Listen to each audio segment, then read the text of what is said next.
이 시간 사도신경으로 우리의 신앙을 고백하심으로 7월 17일 주일 예배를 하나님께 드리도록 하겠습니다. 전능하사 천지를 만드신 하나님 아버지를 내가 믿사오며 그 외아들 우리 주 예수 그리스도를 믿사오니 이는 성령으로 잉태하사 동정녀 마리아에게 나시고 본디오 빌라도에게 고난을 받으사 십자가에 못 박혀 죽으시고 장사한 지 사흘 만에 죽은 자 가운데서 다시 살아나시며 하늘에 오르사 전능하신 하나님 우편에 앉아 계시다가 저리로서 산 자와 죽은 자를 심판하러 오시리라. 성령을 믿사오며 거룩한 공회와 성도가 서로 교통하는 것과 죄를 사하여 주시는 것과 몸이 다시 사는 것과 영원히 사는 것을 믿사옵나이다. 아멘. 이 시간 찬송가 204장 주의 말씀 듣고서 함께 찬송하시겠습니다. 찬송가 204장입니다. 이전 찬송가는 379장입니다.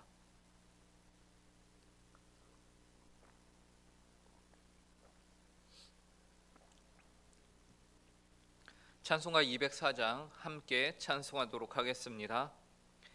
주의 말씀 듣고서 준행하는 자는 반석 위에 터닫고 집을 지은 같아. 비가 오고 물나며 바람 부딪혀도 반석 위에 세운 집 무너지지 않네. 잘 짓고 잘 짓세 우리 집 잘 짓세. 만세 반석 위에다 우리 집 잘 짓세. 주의 말씀 듣고도 행치 않는 자는 모래 위에 터닫고 집을 지은 같아. 비가 오고 물나며 바람 부딪힐 때 모래 위에 세운 집 크게 무너지네. 잘 짓고 잘 짓세 우리 집 잘 짓세. 만세 반석 위에다 우리 집 잘 짓세. 세상 모든 사람들 집을 짓는 자니 반석 위가 아니면 모래 위에 짓네. 우리 구주 오셔서 지은 상을 줄 때 세운 공로 따라서 영영상 벌 주리.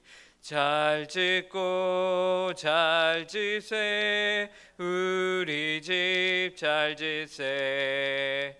만세 반석 위에다 우리 집 잘 짓세. 아멘. 함께 기도하도록 하겠습니다. 사랑과 은혜가 풍성하신 하나님 참으로 감사합니다. 이렇게 귀한 주일을 저에게 허락하여 주시고 주일 또 새벽 시간에 저희가 주님 예배당에 나와 하나님께 기도함으로 하루를 시작할 수 있도록 은혜를 허락하심에 감사합니다. 하나님 아버지, 오늘 하루도 저희가 주님 안에서 복되고 하나님 안에서 참으로 은혜 받으며 하나님 안에서 바른 삶을 살기를 원합니다. 이 일을 위해서 저희가 이 시간 주님의 말씀을 통하여서 하나님의 어떤 분이신가, 또 우리가 하나님 앞에서 어떻게 살아야 하는가를 함께 나누고자 합니다. 이 시간 저희 가운데 성령의 충만함으로 함께하사 하나님의 말씀이 저희의 마음 가운데 심령 가운데 온전히 새겨지며 자리 잡으며 이 말씀이 또한 저희 안에서 생명으로서 성장할 수 있도록 저에게 이 시간 은혜를 허락하여 주시옵소서. 감사하며 이 모든 말씀 예수님의 이름으로 기도합니다. 오늘 저희에게 주신 하나님의 말씀은 여호수아 3장 14절부터 17절까지의 말씀입니다. 여호수아 3장 14절부터 17절까지의 말씀입니다. 제가 가진 성경으로 구약 323쪽에 있습니다. 여호수아 3장 14절부터 17절까지 하나님의 말씀을 저희가 한 목소리로 함께 읽도록 하겠습니다. 함께 읽겠습니다. 시작. 백성이 요단을 건너려고 자기들의 장막을 떠날 때에 제사장들은 언약궤를 메고 백성 앞에서 나아가니라. 요단이 곡식 거두는 시기에는 항상 언덕에 넘치더라. 궤를 맨 자들이 요단에 이르며 궤를 맨 제사장들이 발이 물가에 잠기자 곧 위에서부터 흘러내리던 물이 그쳐서 사르단에 가까운 매우 멀리 있는 아담 성읍 변두리에 일어나 한 곳에 쌓이고 아라바의 바다 여매로 향하여 흘러가는 물은 온전히 끊어지매 백성이 여리고 앞으로 바로 건널새 여호와의 언약궤를 맨 제사장들은 요단 가운데 마른 땅에 굳게 섰고 그 모든 백성이 요단을 건너기를 마칠 때까지 모든 이스라엘은 그 마른 땅으로 건너갔더라. 아멘. 오늘 본문은 드디어 이스라엘 백성들이 요단강을 건너는 장면을 그 장면의 내용을 담고 있습니다. 여호수아는 오늘 본문 앞에서 이스라엘이 요단강을 건너기 이전에 지켜야 할 명령을 백성들에게 알려주었는데요. 우리는 일반적으로 내가 명령에 순종해야 하는 대상이 누구인가를 알 때에 우리는 그 명령을 순종하기가 더 쉽습니다. 대뜸 전혀 일면식도 없는 사람이 길을 가던 중에 갑자기 저에게 와서는 지금 당장 당국 사거리로 가시오라고 한다고 제가 어떤 사람에게 명령을 받았다고 생각을 해보십시오. 아마 저는 절대 당국 사거리로 가지 않을 것입니다. 그 말을 저는 귓등으로도 듣지 않을 겁니다. 그런데 그분이 저의 아내님이시거나 혹은 저의 어머님이시라면 제가 어떻게 할까요? 그 결과는 여러분의 상상에 맡기도록 하겠습니다. 어쨌거나 우리는 누군가의 명령에 잘 순종하기 위해서는 우리에게 명령하시는 그 대상이 누구인가를 아는 것이 굉장히 중요하다라는 것이죠. 대상이 누군가에 따라서 우리는 분명히 순종하고 안 하고가 달라질 것입니다. 그래서 여호수아는 오늘 우리가 읽은 본문 앞에 부분에서 먼저는 이스라엘에게 명령하시는 하나님이 어떤 하나님이신가를 알려주었습니다. 그 하나님은 10절에서는 살아계신 하나님이라고 소개를 하였고요. 또 11절과 13절에서는 온 땅의 주로 소개를 하였습니다. 즉 이스라엘 백성들이 순종해야 하는 대상, 지금 여호수아를 통해서 하나님이 명령하시는데 이 명령에 순종해야 하는 그 대상이 누구이냐? 살아계신 하나님이시며 온 땅의 주인이시다라는 것이죠. 그렇기 때문에 그분의 명령에 마땅히 순종해야 한다라는 것입니다. 그리고 오늘 본문에서는 드디어 그 하나님께 순종하여서 요단강을 건너는 장면이 나오는 것이죠. 오늘 본문의 말씀을 통해서 하나님께 순종하는 것이 어떠한 것인가를 우리가 깨달아 하나님의 말씀에 순종함으로써 복되고 귀한 하루를 사시는 성도님들이 되시기를 간절히 바랍니다. 먼저 하나님께서는 요단강을 건너라는 명령을 오늘 우리가 읽은 본문 앞에 8절에서 하셨습니다. 너는 언약궤를 맨 제사장들에게 명령하여 이르기를 너희가 요단 물가에 이르거든 요단에 들어서라 하라. 이스라엘 백성들에게 멀쩡한 강을 건넌다는 것은 당연히 그들로 하여금 무엇을 연상케 하냐며 홍해를 건넌 사건을 연상케 합니다. 물론 세대는 바뀌었습니다. 어쨌든 당시 성인이 되지 못했던 어린 아이들도 40년이 지난 지금에는 중년 이상의 나이가 되었을 것이고 그 당시 태어나지도 않았던 세대들은 그 윗세대로부터 홍해를 건넜던 사건을 수도 없이 광야 생활을 하면서 수도 없이 들었을 것이에요. 그리고 이제 그들도 멀쩡한 강을 건너게 되는 것이죠. 그런데 이번에 요단강을 건너는 데 있어서 홍해를 건널 때와는 다른 점이 한 가지 있습니다. 그것이 무엇인지 눈치를 혹시 채셨습니까? 홍해를 건널 때 이스라엘 백성들 중에서 그 누구도 먼저 홍해에 발을 담그지 않았습니다. 뒤에서는 애굽의 군대가 쫓아왔고 앞에는 홍해가 가로막고 있어서 백성들이 모세를 향하여 원망하고 있을 때에 먼저 홍해로 들어간 사람은 아무도 없었습니다. 당시 홍해는 어떻게 갈라졌고 이스라엘 백성들은 그곳을 어떻게 건넜을까요?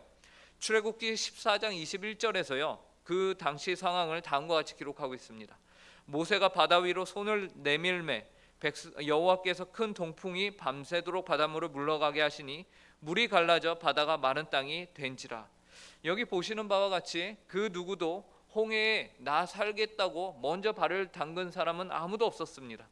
모든 백성들은 홍해 앞 육지에 서 있었고 원망을 하였고, 모세가 손을 내밀어 기도했을 때에 여호와께서 동풍을 일으키셔서 밤새도록 바닷물로 물러가게 하셨던 것이죠. 그리고 그 결과 물이 밤새도록 갈라지기 시작하였고 마른 땅이 되었습니다. 그리고서 이스라엘 백성들이 그 홍해의 마른 바닥을 그들의 발로 밟고서 강을 건넌 것이었죠. 그 누구도 뒤에 애국 군대가 쫓아오니 자기 살겠다고 먼저 뛰어든 사람이 아무도 없었어요. 왜죠? 홍해로 들어가는 순간 죽을 것이라는 것이 너무도 자명했기 때문입니다. 그런데 이번 요단강을 건널 때에는 하나님이 이스라엘 백성들에게 무엇을 요구하시냐? 먼저 요단강에 발을 담글 것을 요구하십니다. 이러한 하나님의 요구는 어떻게 보면 대책이 없어 보입니다. 강물이 저렇게 넘치는데 발을 담그라고? 당시 요단강의 상황은 어떠했느냐? 본문 15절에서 이렇게 말하고 있죠. 요단이 곡식 거두는 시기에는 항상 언덕에 넘치더라. 궤를 맨 제사장들이 발이 물가에 잠기자. 이스라엘 백성들이 요단강을 건너던 시기에는 언덕이 물이 넘치던 시기였습니다. 이는 강이 얼마나 깊었는지, 그리고 그 강줄기가 얼마나 세차게 흐르고 있었는지를 우리에게 말해주는 것이죠. 언덕이 넘친다라는 것은 그 수면 아래로 무엇이 있다는 것입니까? 언덕이 있다라는 것입니다. 그리고 그러한 곳에 발을 담근다는 것은 무모한 행동인 것이죠. 발을 담갔는데 아무 일도 일어나지 않으면 어쩝니까? 그렇죠? 그런데 중요한 것이 무엇입니까? 하나님께서 언약궤를 메고 그 강에 발을 담그라고 말씀하셨다라는 것입니다. 여러분, 이것이 무엇을 의미합니까? 하나님께서 이스라엘 백성들에게 믿음을 요구하신다라는 것이죠. 광야를 지나온 이스라엘 백성들에게 이제 처음 애굽에서 구원을 받은 시점보다 더 많은 시간이 지난 지금에는 하나님이 만나도 먹이시고 메추라기도 먹이시고 광야에서 물도 내시면서 그 많은 시간을 지나온 이스라엘 백성들에게는 무엇을 요구하시냐? 이전보다 더 성장한 믿음을 요구하신다라는 것이. 신앙은 생명과 같아서 시간이 지남에 따라 성장합니다. 그런데 무엇을 통해서 성장하느냐? 우리의 믿음을 통해서 성장합니다. 이스라엘 백성들에게 예전에 너희가 막 애굽에서 나온 구원받은 초신자의 상태였을 때에는 가만히 있어도 내가 하나님이 강을 열어주겠다라고 하셨습니다. 그리고 실제로 열어주셨죠. 그런데 이제 광야 생활을 마친 이스라엘 백성들에게, 광야 생활을 정리하고 이제 가나안 땅으로 들어가야 하는 이스라엘 백성들에게 하나님은 바로 기적을 허락하지 않으세요. 대신에 무엇을 요구하시냐? 믿음의 결단을 이스라엘 백성들에게 요구하고 계신다라는 것입니다. 광야를 지나온 이스라엘, 요단강에 발을 담가 보아라. 내가 너희들의 인생을 앞길을 책임지겠다라는 것입니다. 백성들의 입장에서는 무모해 보이는 그 믿음을 때로는 하나님이 요구하실 때가 있다라는 것입니다. 그리고 이러한 믿음에 의한 우리 삶의 순종은 그 자체로 하나님을 향한 믿음을 더욱 견고케 만들어 주시는 유익을 또한 우리에게 선물로 주십니다. 그러므로 성도는 신앙에 있어서 정체되어 있거나 성장이 멈춘 상태로 있으면 안 됩니다. 성도의 신앙은 늘 믿음을 통하여 성장해야 합니다. 바라기는 오늘 이 새벽에 하나님께 기도하기 위해 나오신 모든 성도님들에게 신앙의 성장이 있기를 간절히 바랍니다. 그래서 하나님의 말씀에 순종함으로 하나님이 일하심을 직접 볼 수 있는 은혜가 여러분들에게 있기를 바랍니다. 그리고 놀라운 것은 무모해 보이는 이 순종으로 말미암아 어떤 일이 벌어집니까? 언덕이 넘치던 요단강이 멈추어 끊어져 버리는 기적을 보게 된다라는 것입니다. 그리고 이스라엘은 그 강의 마른 밑바닥을 걸어서 건너게 되는 것이죠. 오늘 말씀 16절과 17절을 보시기 바랍니다. 곧 위에서부터 흘러내리던 물이 그쳐서 사르단에 가까운 매우 멀리 있는 아담 성읍의 변두리에 일어나 한 곳에 쌓이고, 아라바의 바다 여매로 향하여 흘러가는 물은 온전히 끊어짐에 백성이 여리고 앞으로 바로 건널세. 여호와의 언약궤를 맨 제사장들은 요단 가운데 마른 땅에 굳게 섰고, 모든 백성이 요단을 건너기를 마칠 때까지 모든 이스라엘은 그 마른 땅으로 건너갔더라. 위에서부터 흘러내리던 물이 그쳐서 아담 성읍 변두리에 일어나 한 곳에 쌓이기 시작합니다. 물이 점점 쌓이는 것이에요. 그리고 반대로 여매로 흘러 내려가던 물은요 끊어졌다고 합니다. 완전히 끊어졌다. 그 광경이 상상이 되십니까? 한쪽에는 물이 계속해서 쌓여가고 한쪽에서는 물이 끊어져서 보이지도 않는 것이죠. 어떻게 보면은 저희가 아쿠아리움 수족관을 갔을 때에 옆면을 보면은 그 안에 물고기들과 그런 것들이 다 보이지 않습니까? 그렇지 않았을까 혼자 상상을 한번 해보았습니다. 어쨌든 하나님께서는 우리에게 믿음을 요구하십니다. 때로는 무모해 보이는 일에 대해서 하나님은 너는 나를 믿고 나를 보고 나를 믿음으로 너의 한 발을 내디딜 수 있겠느냐라고 묻고 계십니다. 그런데 여기에서 중요한 것은 하나님께서 결코 여러분에게 감당치 못할 시험은 허락지 아니하신다라는 것이에요. 그래서 이스라엘 민족들에게 발을 담글 믿음을 요구하셨지 결코 언약궤를 메고 가슴까지 혹은 코 밑까지 물이 찰 때까지 들어가라 혹은 너의 정수리가 담길 때까지 들어가라라고 말씀하지 않으셨다라는 것이에요. 하나님이 요구하시는 믿음은 딱 우리가 감당할 수 있을 정도의 믿음. 어느 정도냐? 발목을 담가 보아라 라는 믿음인 것입니다. 하지만 하나님은 그 작은 믿음을 통하여서 우리 가운데서 기적을 일으키십니다. 고린도전서 10장 13절에서 그렇기 때문에 사람이 감당할 시험 밖에는 너희에게 당한 것이 없나니 오직 하나님은 미표사 너희가 감당하지 못할 시험 당함을 허락하지 아니하시고 시험 당할 즈음에 또한 피할 길을 내사 내가 너희로 능히 감당하게 하시느니라 라고 말씀하십니다. 하나님께서는 우리를 낙담시키기 위해서 시험하시는 것이 아니라 우리로 하여금 하나님이 우리의 인생을 책임지시며 인도하고 계신다는 사실을 알려주시기 위해서 우리에게 시험을 허락하십니다. 그 하나님을 믿음으로 오늘 하루도 하나님의 말씀에 순종하며 그분의 권위를 높이는 여러분들이 되시길 간절히 바랍니다. 그리고 앞으로 이스라엘은 더 많은 전쟁을 치러야 합니다.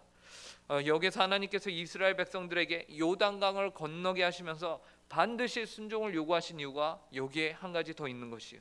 바로 지금 하나님께 온전히 순종하는 법을 배워야만 앞으로 가나안 땅 가운데 들어가서 수많은 족속들과 싸울 때에 믿음으로 승리하는 것을 경험할 수 있기 때문입니다. 믿음으로 순종할 때에 하나님께서 그 가나안 땅을 정복하는 역사를 이루실 것이기 때문에 그렇습니다. 오늘 여러분에게 주어진 작은 일에 순종함으로 하나님으로부터 더 많은 일을 맡겨지는 귀한 주님의 충성된 백성들이 되시길 간절히 바랍니다. 함께 기도하겠습니다. 하나님 감사합니다. 오늘 말씀을 통해서 요단강을 건너는 이스라엘 백성들의 믿음과 순종에 대하여 알려주시니 감사합니다. 하나님께서는 이스라엘 백성들에게 믿음을 요구하셨고 이스라엘 백성들은 하나님의 명령에 순종함으로 그들의 믿음을 보였습니다. 하나님 어떻게 보면 무모해 보이는 일 같았습니다. 하나님 아버지 어떻게 보면 과거에는 이러지 않으셨는데 왜 지금은 이러시나라고 생각할 수 있는 일이었습니다. 그러나 하나님 아버지 그 가운데서 하나님은 저희에게 믿음을 그리고 순종을 요구하셨다는 것을 저희가 다시 한번 봅니다. 하나님 오늘 하루 저희에게 주어진 하루 하나님 아버지 이스라엘 백성들이 하나님께 순종하였던 것과 같이 저희도 하나님의 말씀에 순종하는 하루를 살아갈 수 있도록 은혜로 허락하여 주시옵소서. 하나님 이스라엘 백성들의 그 작은 순종 믿음을 통해서 하나님께서는 놀라운 요단강을 끊으시고 마른 땅을 그들로 하여금 건널 수 있도록 하시는 놀라운 기적을 행하셨습니다. 하나님 아버지 저희 또한 하나님 아버지께 순종하여 하나님께서 저희 가운데 일하심을 직접 목도할 수 있는 은혜로 허락하여 주시옵소서. 하나님 저희 가운데서도 이러한 믿음을 볼 수 있기를 간절히 바랍니다. 은혜로 허락하여 주시옵소서. 오늘 복되고 귀한 주일 하나님을 예배하며 하나님을 경외하는 복된 주일이 될 수 있도록 또한 하나님 함께하여 주시옵소서. 감사하며 이 모든 말씀 예수님의 이름으로 기도합니다. 아멘. 하늘에 계신 우리 아버지여 이름이 거룩히 여김을 받으시오며 나라의 임하옵시며 뜻이 하늘에서 이루어진 것과 같이 땅에서도 이루어지이다. 오늘날 우리에게 일용할 양식을 주옵시고 우리가 우리에게 죄 지은 자를 사하여 준 것 같이 우리 죄를 사하여 주옵시고 우리를 시험에 들게 하지 마옵시며 다만 악에서 구하옵소서. 대개 나라와 권세와 영광이 아버지께 영원히 있사옵나이다. 아멘.